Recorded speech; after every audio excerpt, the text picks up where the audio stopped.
The plane touched down after midnight. I was slow on the aisle because my knee does not like stairs. The cabin lights were soft, and people spoke in tired whispers. I checked my pocket for the key ring, and my fingers met air. I felt the clean shape of nothing where the cold metal should be. I did not panic. I sat back down and checked the seat pocket, the floor, and the sweater I had used as a pillow. I opened my small bag and felt each pocket with my fingertips. No keys. I closed my eyes and took one slow breath. I wrote the time in my notebook and the row number. A young flight attendant asked if I needed help. I told her what was missing and where I last had it. She radioed the cleaning team. She promised to call me if they found anything while they swept. I thanked her by name and wrote it down so I would remember who had been kind. I stepped into the jet bridge with my bag close to my stomach. People rushed around me to meet rides and to beat the line at the restroom. The air smelled like coffee and wet carpet. I walked to the gate desk and asked for Lost and Found. The agent handed me a card with a number and pointed toward the main hall. I set a reminder in my head to breathe every few minutes. I did not want fear to make choices for me. I rolled my shoulders and felt the weight of the bag settle in a better place. Small resets keep my brain from running without me. 1. I write the time and the last place I saw the item. 2. I tell one official person and get their name. 3. I keep my bag against my body, front side, and zip the pockets. 4. I do not accept help from strangers who want my phone or my card. 5. I call the number on the airport's website, not a flyer or a text. The main hall felt like a quiet river. Luggage wheels hummed. A coffee shop closed its gate, and 2 workers wiped the counter in slow circles. I checked the Lost and Found page on the airport site. My phone battery showed 3%. I walked toward the bright sign that said information and smiled at my luck. A man in a yellow vest stepped into my path.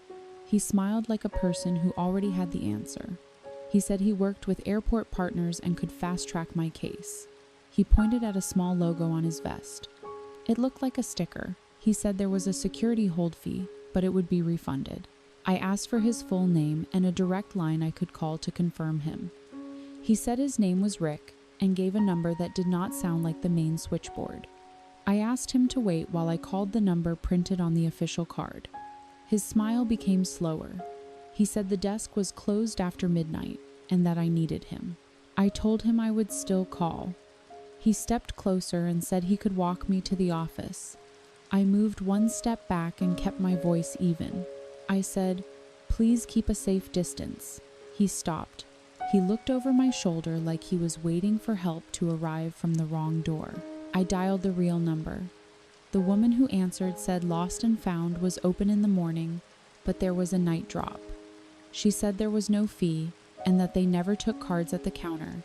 I thanked her and wrote her name. The man in the vest said it was all a misunderstanding. It did not feel like one to me. A student sat near the wall with a backpack and a paperback. He saw my battery icon blinking red. He asked if I wanted to use his charger block. He set it on the floor between us so I would not feel pushed. I plugged in and felt the small relief of a number climbing from 3 to 4. The man in the vest said he could scan my bag for a service fee. The student lifted his eyebrows and asked which company. The man named a partner I had never heard of. I asked for an ID card with a photo. He said his ID was in the service office. I said, "Then we can wait for the police to join us there." The student smiled into his book. He told me his name, Malik, and said his mother makes him carry extra cables. I said I was grateful for mothers and for cables. He laughed and looked down again. I wrote his name beside the time to keep the evening simple in my head. I told the man in the vest that I was going to the information desk now. He said he would meet me there. He did not.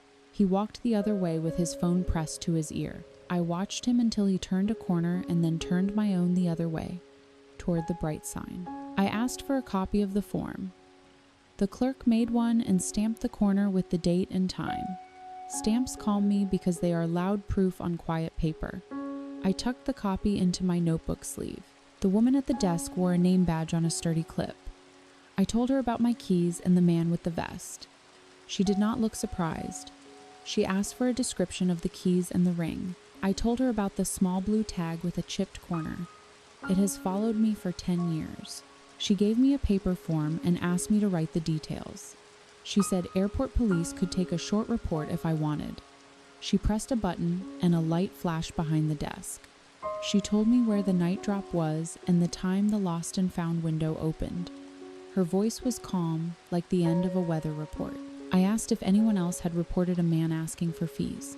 She nodded and said they were watching the cameras. She circled a number on my form that matched the number on the card from the gate. I liked when numbers agreed.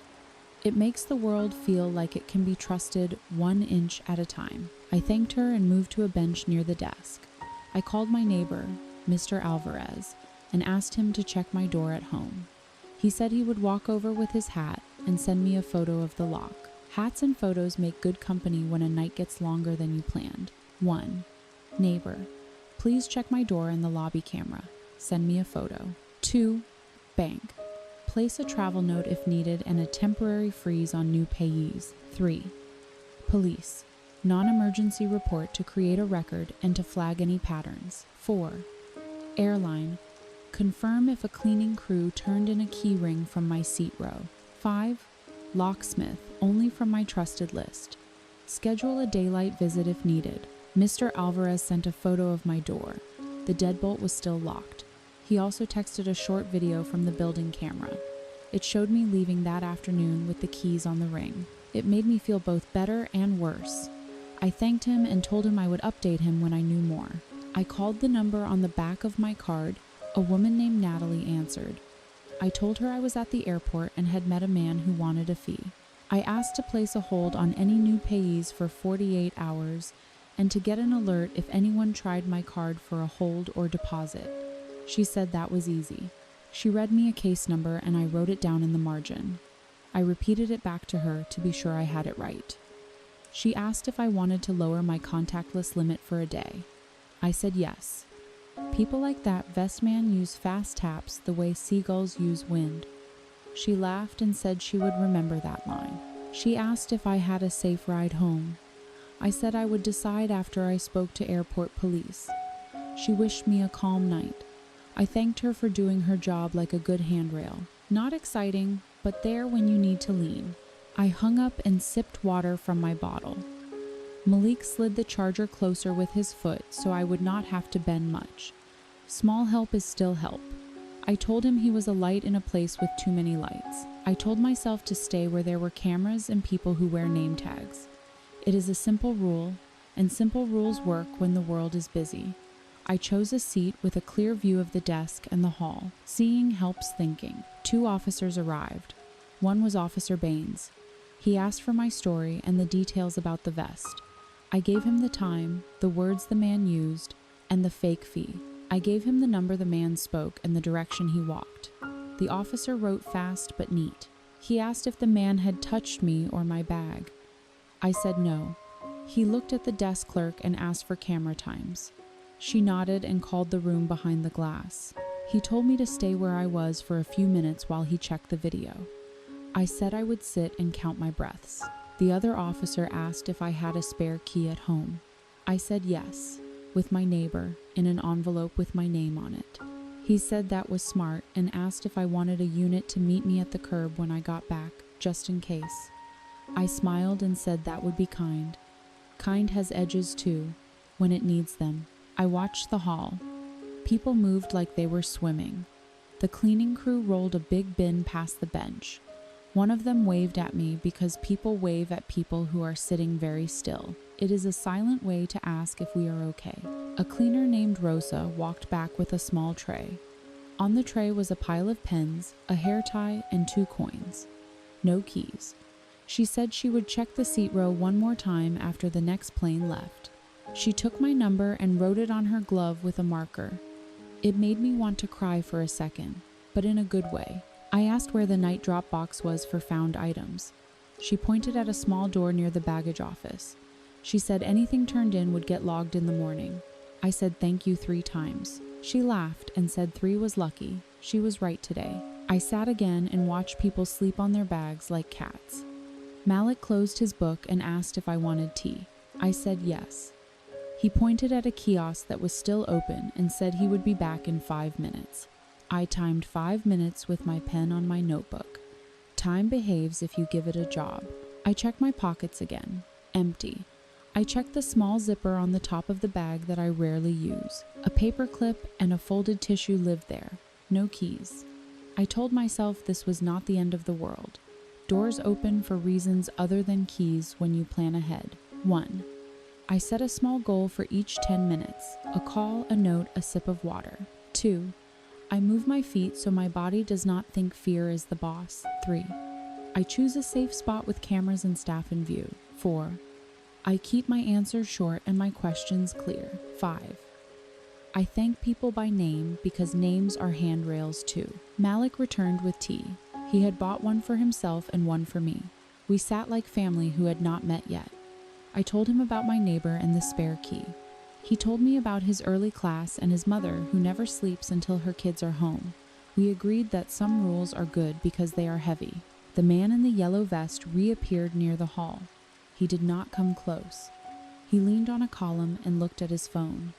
Officer Baines stepped into the frame like a door you forgot you had locked. The man in the vest moved away at a quick walk that did not want to be called a run. The officer followed at a daily walk pace that showed he had done this before. The other officer stayed near me and asked a few more questions about the exact words the man had used. Words matter. Scammers reuse lines the way actors reuse jokes on tour. I wrote the lines down so they would not blur. The desk clerk raised a hand to me with a small smile, like a person who just heard good news in her headset. I did not stand. I waited. Waiting is a kind of work when you do it on purpose. I sipped tea and counted to 30 twice. The hallway felt less sharp. A family with 2 sleepy children rolled by. The smallest one waved without looking up. I waved back and felt my shoulders let go of a knot I had been pretending was not there. I checked the map in my head of the plane seats. I tried to picture the pocket and the space under the seat. Memory is a fuzzy camera, but it is still a camera. I trusted the cleaner's eyes more than my fuzzy replay. My phone rang with a number from the airline. The flight attendant had my note from the first minutes. She said a ring of keys had been found under a seat 2 rows behind mine. She asked me to describe the tag. I did.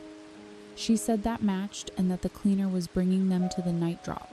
I thanked her and asked for the cleaner's name so I could thank her too. She said Rosa and that she was a good one. I told her I agreed. We hung up and I wrote, "Keys found maybe." I underlined maybe because life likes to change clothes right before the photo. I told the desk clerk the update. She radioed the baggage office and asked them to check the night drop.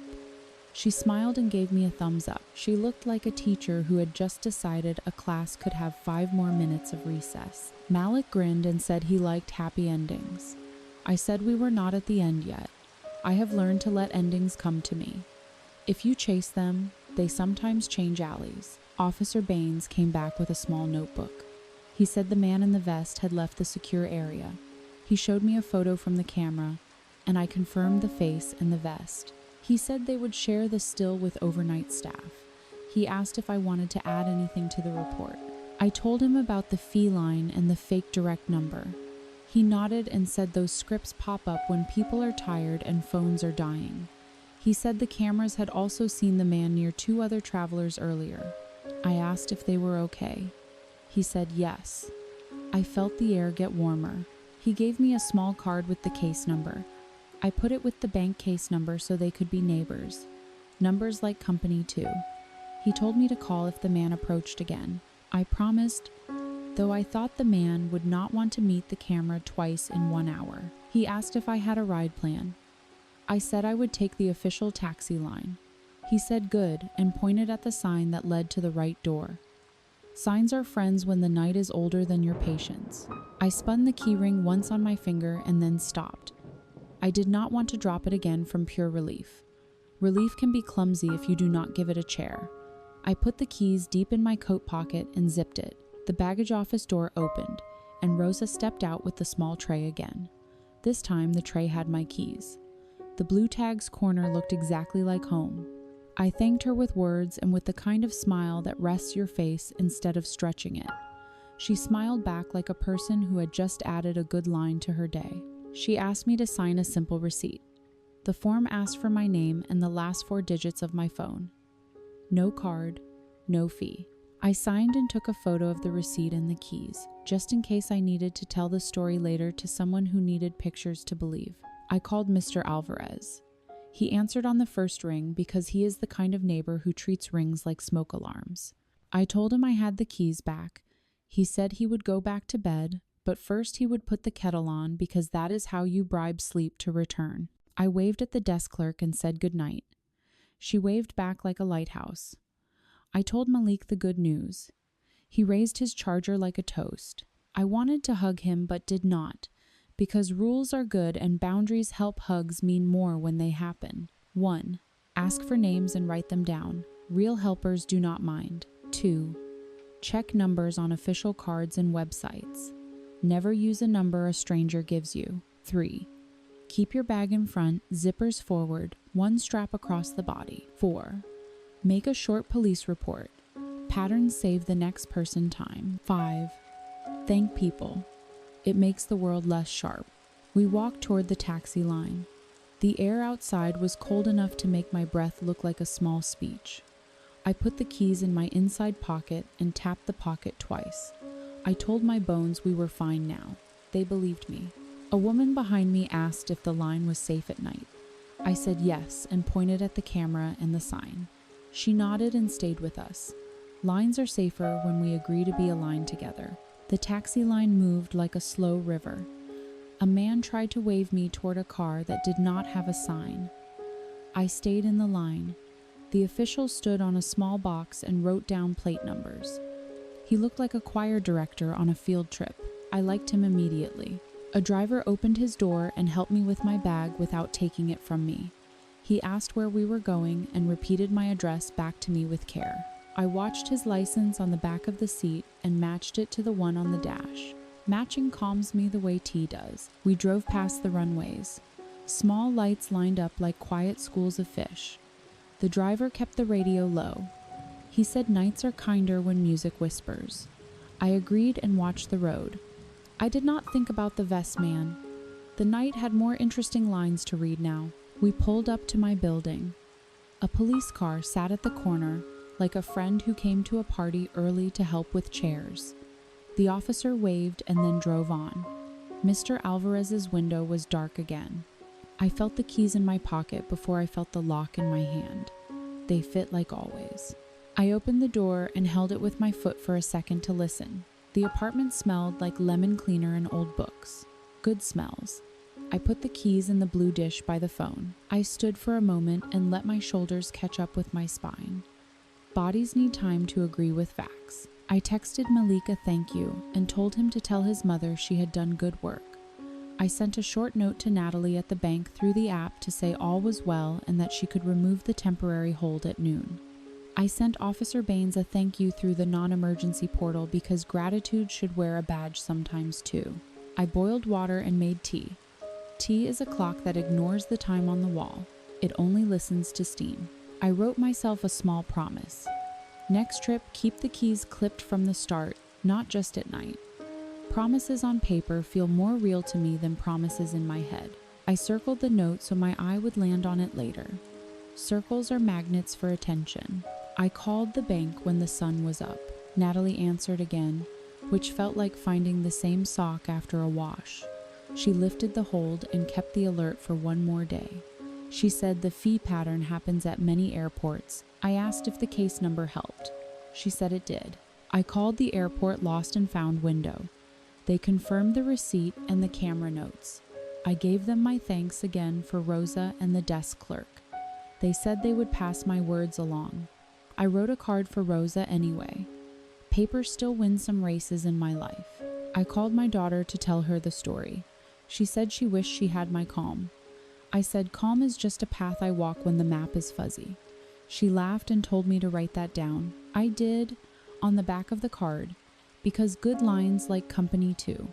I changed the small blue tag on my keyring to one with my initials instead of a brand. Brands invite people to imagine your life. Initials just say hello. I printed a one-page note for the building.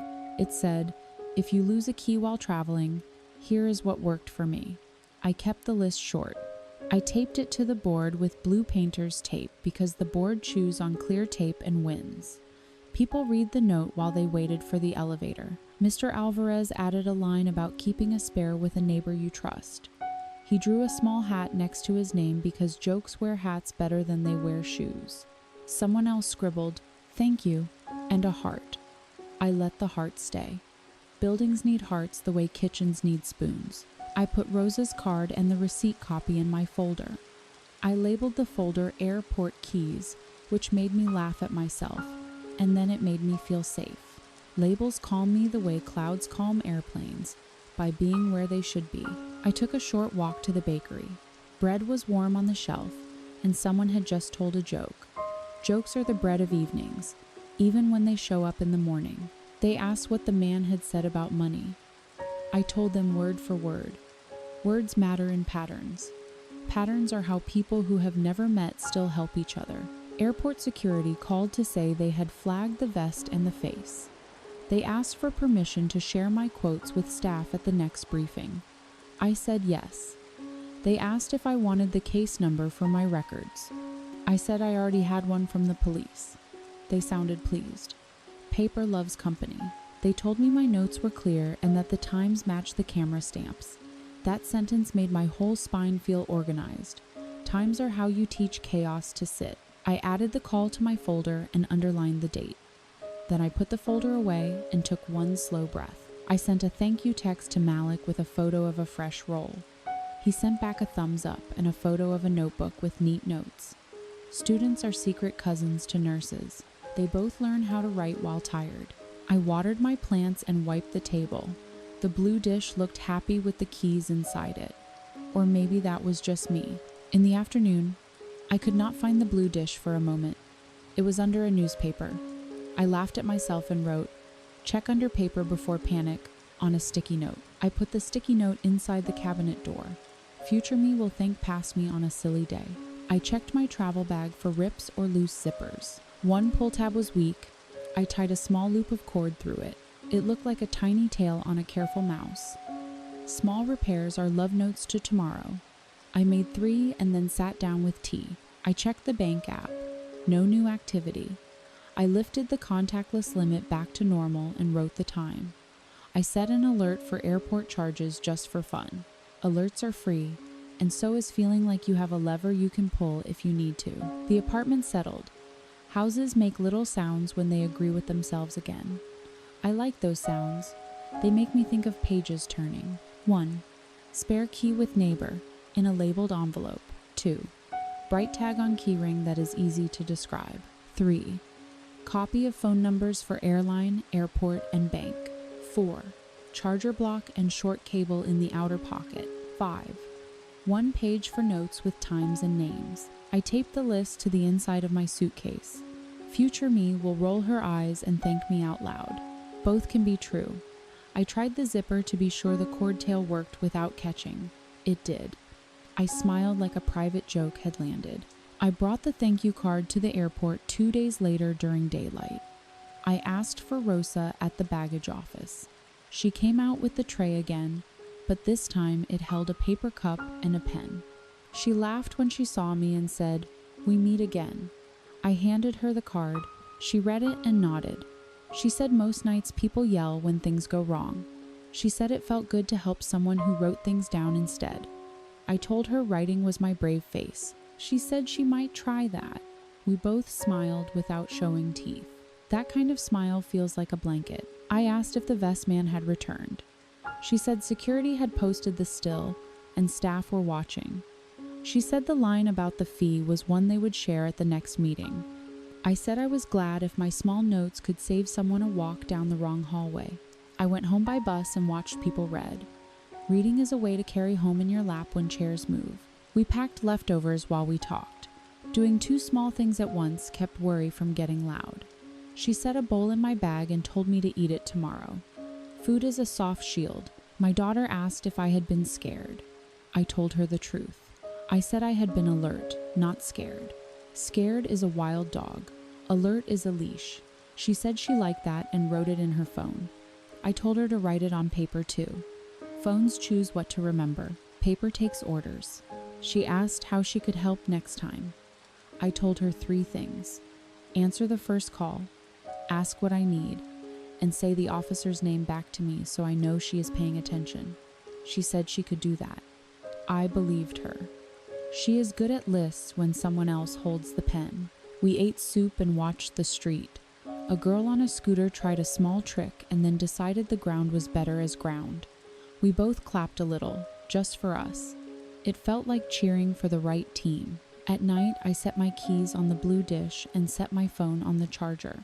I said goodnight to both like they were pets. It worked. They stayed. I wrote a short letter to the airport customer office. I thanked the clerk, the officers, and Rosa. I asked them to remind travelers that official desks do not charge hold fees. I suggested a small sign near the late-night kiosk with the real phone number in large font. I kept it to 1 page. I printed the letter and mailed it. Stamps still feel like magic. They turn paper into action.